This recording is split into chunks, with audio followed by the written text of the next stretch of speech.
started. I'm not really sure how many people we're expecting, so as people come in, that's just a great thing. Welcome to our presentation. It's called Mirrors and Windows at University School. And my name is Lauren Kaling. I'm the coordinator for equity and inclusion at our Shaker campus, which is K-8. How many people do we have here that are from out of town, not in the Cleveland area? Oh, just one, two. Okay, so University School is an all-boys school, and it's actually K-12. And our campus that all of us are from is just literally a stone's throw away from here. The title of our presentation today represents what we hope our school is to our boys. A mirror in which they can see themselves represented in the daily life of the school, and a window to look through and see what others are like who are different from them. A brief history of our school. University School was founded in 1890 as an elite, all-boys, white private school. Currently, we have 880 students, K-12, on 2 different campuses. If questions arise during the presentation, feel free to raise your hand. We can answer them as we go along. 2 of my colleagues are presenting today with me. Joe Hollings, he's the admissions director 5 to 8, and Terry Ludford, who is a co-advisor of our Junior Pembroke Society. Joe will speak first. Thanks, Lauren. Hello, everyone. Joe Hollings, Director of Admission, 5th through 8th grade. I've been at the school for 8 years, 6 years as Admission Director, and thrilled to be part of this presentation. Thank you all for coming. So my role today is thanks. I am going to talk about an event that we set up specifically, so I'm going to limit what I talk about. So I'm going to talk about an event that we set up specifically to enroll and appeal to African American boys. That's the goal of my contribution today. We had a relationship, we still have a good relationship with the Breakthrough Charter Schools, and for those of you out of town, Breakthrough Charter Schools is a group of pretty high-functioning charter schools where we've had board connections and all sorts of crossover and joint events with, and what we saw in 2011 so I saw a couple of things, and this is the reason that we decided to set up this event. So a couple of things. First of all, we started to see declining numbers of African American boys applying to the middle school. This is around 2011, so this is my first year in admissions. And then, so as far as the declining numbers were concerned, a large part of that was because we had this very strong relationship with Citizens Academy, which is one of the Breakthrough Charter Schools, which goes up to 5th grade.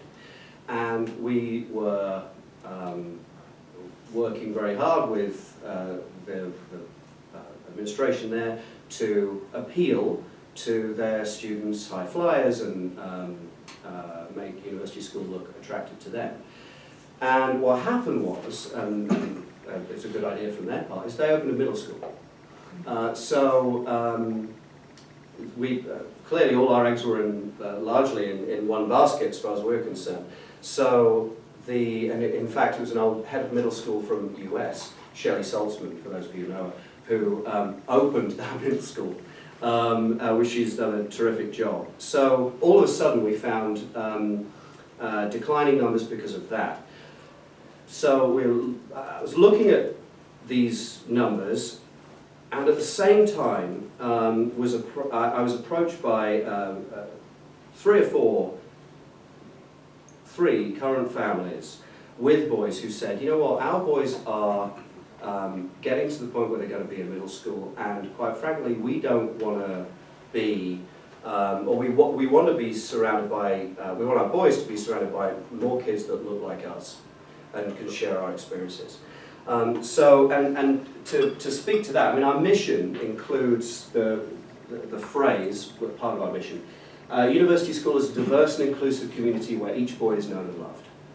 And the diverse and inclusive part was absolutely put in there by the board. So we needed to do something about this. So I started a conversation with current families going into my second year. So started in the first year, going into my second year as admission director. And the goal was a fairly general one. We wanted to increase the number of African American students in the middle school. There were no target numbers that were ever set, but there were a few yardsticks we had in place. So we used the Ohio Association of Independent School averages as a sense of where things are with other Ohio schools, independent schools. And of course we had the NAIS numbers as well. So many discussions led to a dedicated event, an admission open house for African American families. So the first thing I'll say is how the guest list was formed. Can we go to the next one? This is an invite, fairly straightforward invite that we sent out. The reason I include this here is to outline what we actually did during this day. Before I get to that, the guest list was put together largely based on the work between the admission office and current families and saying, okay, so let's get this invite, get the word out to people that you know. We know very well in the admission office that the most effective marketing is word of mouth. Getting people talking about the event was critical. We sent the information out to alumni, African American alumni, and I had several conversations, including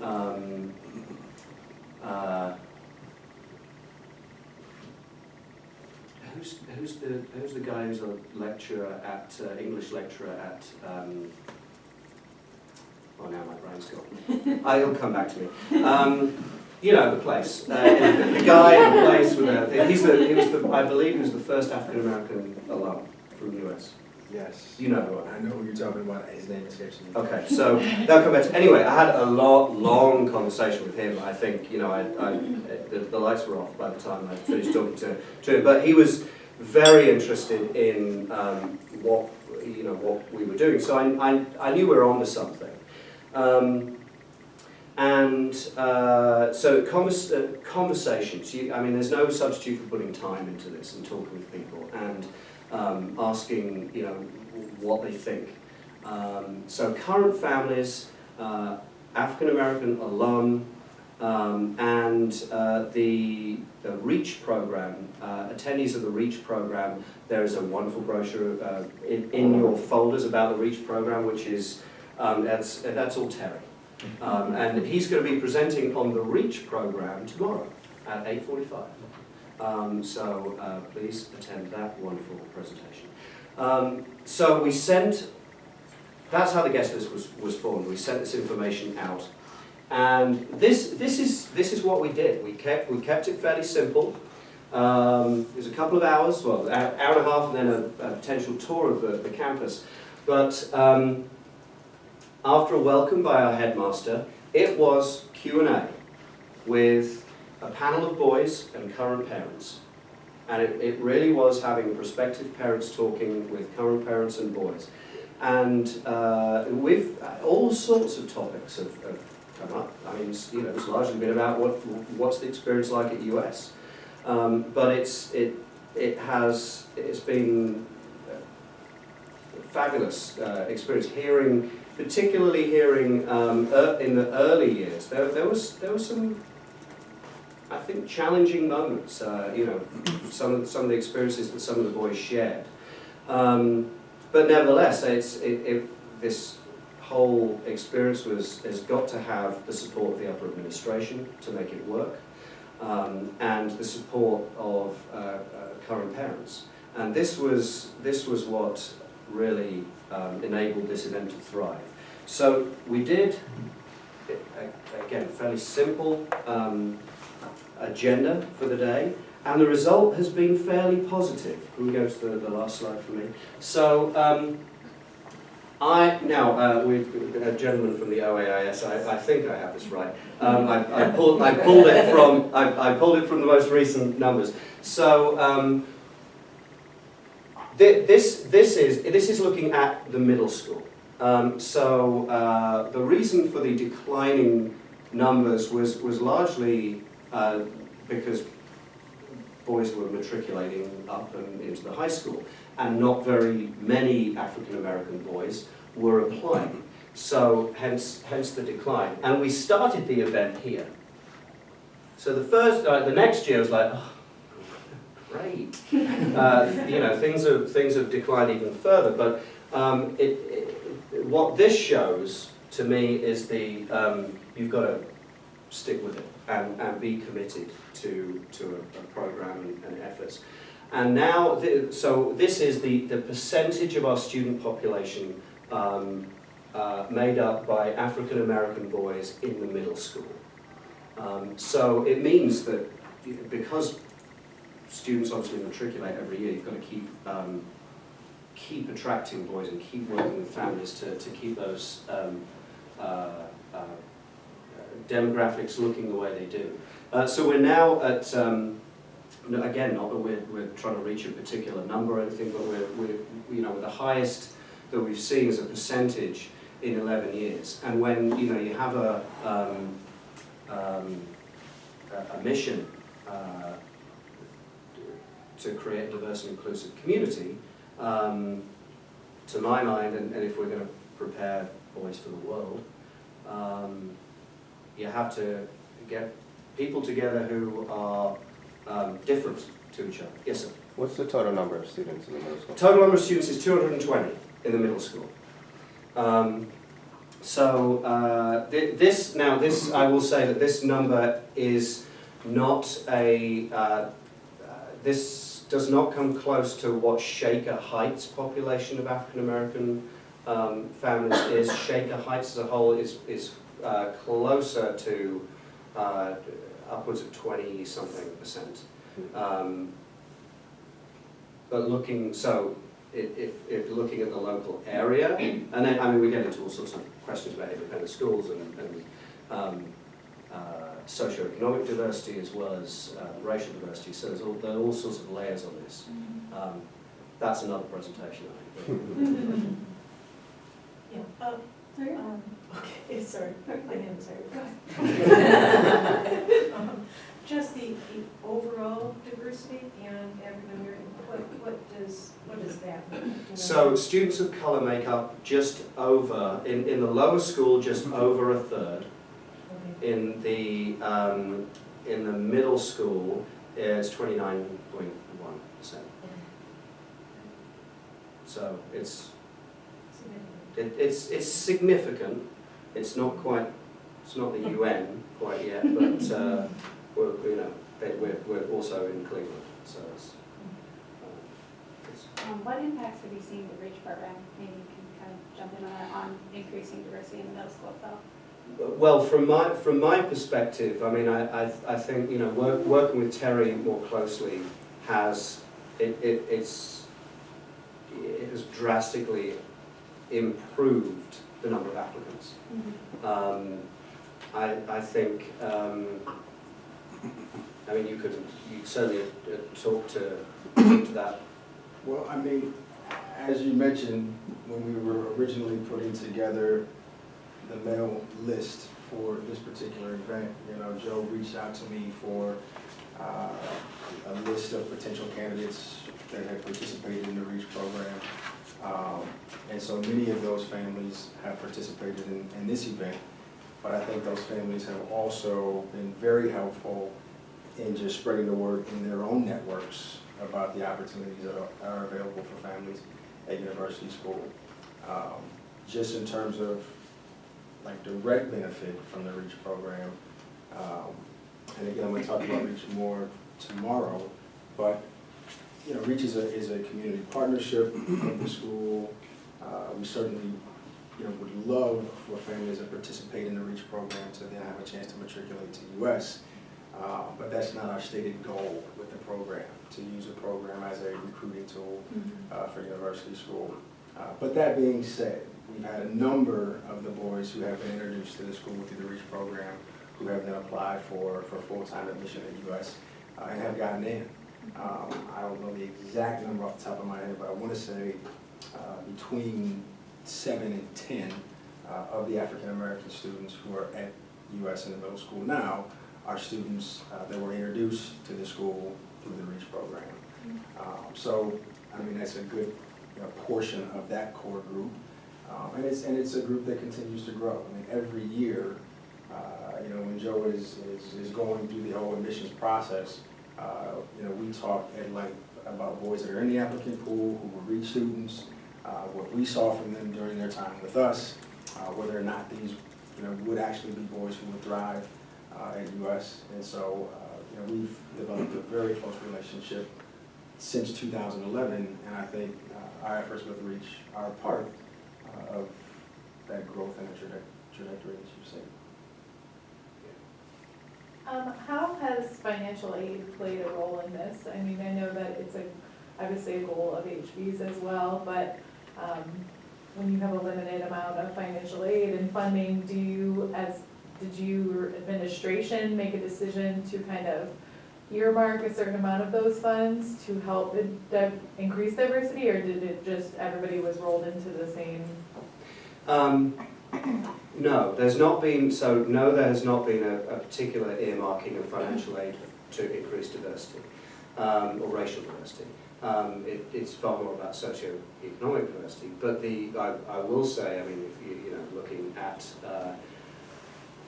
well, again, this is another presentation, but as far as the history of the country, socio-economic diversity and racial diversity do have significant overlap. Right.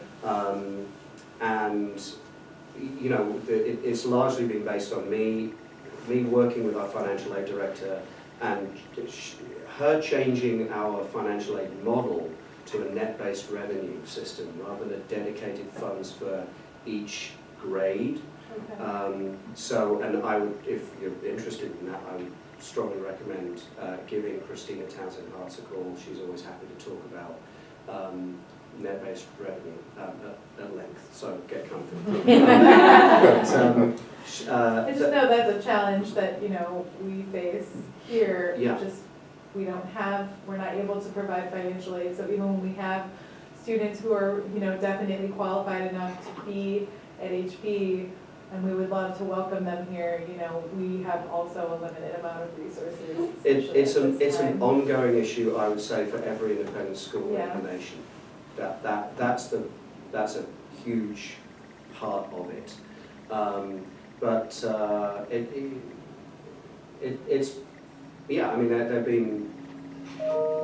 There's lots in that question, and I think I would love to address. Perhaps you and I can. I was just wondering if you had done any models, like if you had done anything specifically, or if it was more just like. Well, what I have had, it starts with conversations, and it starts with saying to the financial aid director, this is important to us, and knowing that the headmaster and the upper administration are behind it. It makes it a whole lot easier having those conversations with the financial aid director and saying, this is a great student, what can we do? So it has to be a school-wide effort. It can't just be a lone voice. I mean, I've got two great colleagues here who are dealing with, talking about the same issue from different angles. So it's got to be a cultural shift. I would just add to that, and I don't work in admissions, nor do I work in financial aid, so I can't say I'm an expert at all of what has happened behind the scenes in order to support this. But Joe is right; it does have to be school-wide. I think it also has to be very intentional. And I think to the question of financial aid, I think Joe is good to be careful not to make a direct connection between financial aid and racial diversity. But there have been some things that have happened in the past 10 years that have helped, make sure that there are resources available to families, whether it's an African American family or any family, to be able to come to U.S. I want to say when I started at U.S., which was in 2007, I don't think we offered financial aid in our lower school. No, but beneath 5th grade it wasn't offered. Right, and so now we do. And so again, I think that was kind of an intentional approach to provide opportunities to more families that might not be the traditional family that will come to U.S. And then there also have been scholarships that have been made available, I know in the high school, Right. for students that qualify for a certain level of financial aid. So I do think that we're making, again, intentional efforts in other areas of the school to kind of make this possible. And like Joe said, it has to be something that the entire school is committed to, not just the 3 of us who are understanding it now. All right, over to you. Okay. So again, my name is Terry Ludford. I am the director of the REACH program at University School, which is an outreach program, again, which I'll share a little bit more about tomorrow morning. I also teach in the middle school, and I work with Lauren as kind of a co-faculty advisor of our Junior Pembroke Society. So Joe's comments were focused on African American students. Our Junior Pembroke Society is also a group that we have in the middle school that focuses on the experience in University School for African American students. When Lauren comes after me, I think she will talk about not only what we have done to support African American families, but also other families that have brought a great deal of diversity to our community. But the Junior Pembroke Society is a version of the Pembroke Society. And the Pembroke Society is a group that started at our high school, at the upper school. And I just want to read just a quick description of the Pembroke Society, which was penned by the students themselves. The Pembroke Society is a student-led and student-run African-American affinity group within University School. As a pillar of strength, it stands as both a testament to the hard work and achievement of past students and the foundation for future learners. While it was originally formed to provide a discussion forum for African American students within the University School community, the Society has grown to now also cultivate leadership skills in its members by providing a mechanism for students to plan and facilitate programs and activities which help to educate the larger student body about African American culture. The organization seeks to promote diversity, including but not limited to racial diversity, socioeconomic diversity, and the diversity of thought, all in the hope of fostering a community in which all cultures, customs, and backgrounds positively influence and enrich the overarching culture of the University School community. And so the Pembroke Society is an affinity group which was formed to support the experience of the African American students that were in our high school in grades 9 through 12. Again, it was largely in its initial form a student-led, a student-run group. I actually had the chance to work at the upper school for 8 years prior to my transition down to the middle school. This is now my second full year working in the middle school. So I had a chance to spend a lot of time with the upper school boys, working with our Pembroke Society. And now I've had a chance to work with Lauren with our Junior Pembroke Society. You know, Joe started off our presentation by talking about all of the efforts that we have made to increase the racial diversity, to increase the number of African American students in our middle school. And I think as a school, you know, we recognize that getting the students to the school, getting the boys in the building is only part of the job. You know, once they get here, we have to make sure that they're able to be successful. We have to make sure that they are able to have a rich experience like any other student that attends University School. For many of the families, you know, that matriculated to U.S., you know, over that 4 or 5 year period from 2011 until now, University School is a very different experience for them. It's a very different environment. The culture may be different than what they are used to, or the communities that they have grown up in. And so when they come here, it's important that they have a mirror, that they see themselves in the building, they feel like they belong here, and they have the resources and the support structures in place at the school that will help them to be successful. And so, in response to all of our efforts to increase the number of boys in the community, Lauren Kalick actually helped to launch the Junior Pembroke Society, which is again just a junior version of our upper school Pembroke Society. And our Junior Pembroke Society is for all of our students in grades 4 through 12. And our middle school is 6 through 12. Last year, Lauren and I expanded our efforts with the Junior Pembroke group to include our 4th and our 5th grade boys just on a few of the activities, and that's hopefully something that we will build upon moving forward.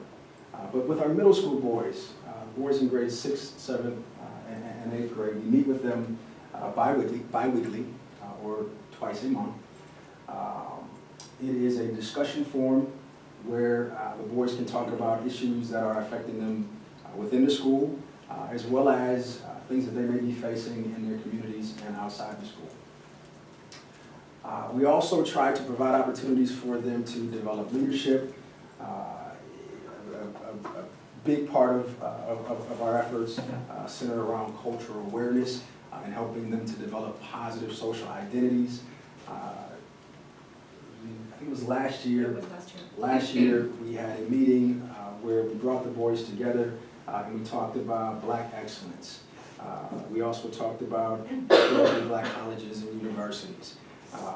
And we watched a few video clips about students at an HBCU talking about what Black excellence meant to them. And then using social media, we had the boys record some short video clips about what Black excellence meant to them. And then we ultimately wanted to post those video clips to Vine or to Twitter or Facebook for others to see. And so here's just one clip of one of our students talking about Black excellence. Black excellence is people look at you in a certain way, but you can't let that define who you are. And so again, I think I was going to play it again now that it's loud. Black excellence is perseverance. People look at you in a certain way, but you can't let that define who you are. And so Josiah is an 8th grader at this school now. And again, with this particular conversation, the boys certainly are not talking about Black excellence every day, in their classes. This was an opportunity for them in our small group to come in and talk about, being proud of your culture, being proud of your heritage, being proud of who you are, and really thinking about what it means to be excellent and to be a Black male student. Excellent. In addition to talking about the community issues that the boys might be facing, and any just concerns that they might have about things that are going on around the school, we also try to make sure that we support them academically, and we have them thinking about what are the tools, what are the keys to being successful in the classroom. We find it is valuable for those that have been here for a year or for 2 years to share with new students that are coming into the building what are some of the things that they have done and some of the strategies that they have employed that have allowed them to make the transition academically and continue to perform at a high level at US, where our curriculum is rigorous, the teachers are demanding, and the expectations in the classroom are very high. So this is just a list of things that great students do, and again, this is a list that was generated by the boys. And I know you can't really see all of the details, but it says students do their work and return their work. They study the chapter before, they ask questions. If you are confused, thank you. It's easier from this angle. Don't plagiarize, double check your work, take thorough notes in class. So again, it's the boys consciously thinking about what is going to be required of me in order to be successful here at US. We also bring in speakers. So again, just providing that mirror, so to speak, for the boys. A lot of our speakers are successful African-American males. Many of them are alums of our school who have been wonderful to come back and share with our boys. The two gentlemen that are in the pictures here are not alums of the school, but great supporters of US. The gentleman on the left there is Brad Sellers, who is the mayor of Warrensville Heights. Mr. Sellers is also a former professional basketball player. Some of you may know Brad Sellers, who played for the Chicago Bulls and played with Michael Jordan. So you can imagine the kids love to have a chance and talk with him and about his life. And the gentleman on the right is Tegan Sr. And Tegan Sr. is an educator, a mentor. He is a football coach at Glenville High School here in Cleveland. His son is a professional football player who just played in the Super Bowl. Another just great mentor, great role model. He came and he talked about just how much he values and appreciates opportunities to invest in young people. And so another just great mentor to come in and be able to share with the boys. In addition to the speakers, we also take field trips, encourage the boys to be involved in the community. Again, leaders, and trying to give them opportunities to develop leadership and to develop character. And then last slide, I think, is again going back to the cultural awareness piece.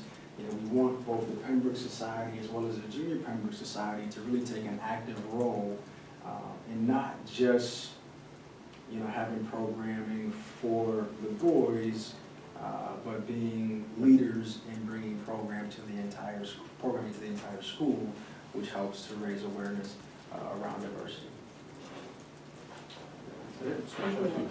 Yeah. So that's Junior Pembroke, and again, Junior Pembroke is mainly a student group, and our efforts with Junior Pembroke are designed to support the students. Lauren is going to come now and talk about some of our efforts to support these boys' parents. So, But we do have a few questions before. Okay. You want to get I in? just wanted to ask you, you obviously have so much in place to support these young men that are coming into what's going to be a big cultural shift for any student going from the public school to the independent school. Do you ever widen the dialogue to include the other boys as we're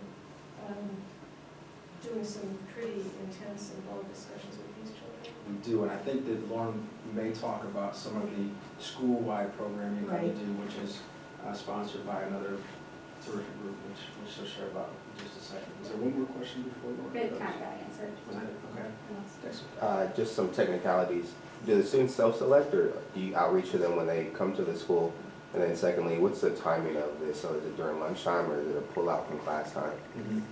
So we do reach out to them at the beginning of the year. We reach out to their parents as well, and so very early in the school year, Lauren will send out an invitation to all of the African American students to participate in